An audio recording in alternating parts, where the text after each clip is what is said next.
Good evening mga ka-adventure.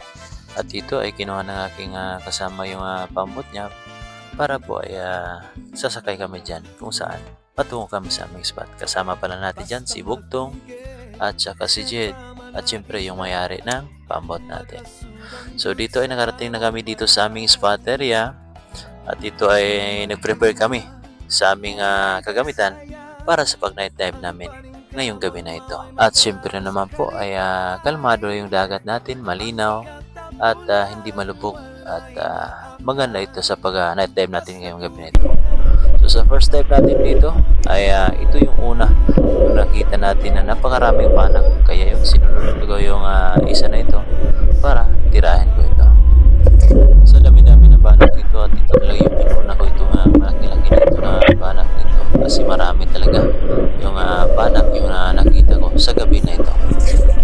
At dito naman sa kabila naman at meron tayo nakita dito na baga, sing laki-laki ng palad itong baga na ito.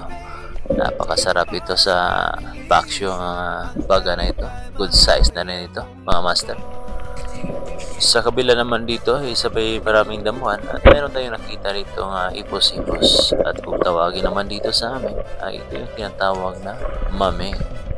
Good size na rin ito isda na ito mga master, laki-laki na rin. At pagkatapos ko naman tumira dito sa mami na ito at mayroon ako nasilip din dito sa kabila isang katambak na good size rin, ang laki-laki ng katambak na ito.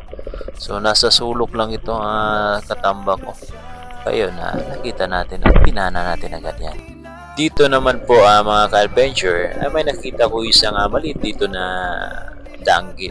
Kaya yun, tinakma ko or ginamitan natin sa isang kamay lang para dakapin ang danggit na ito. At sa unahan naman dito ay may nakita tayong tinatawag sa amin na samin-samin.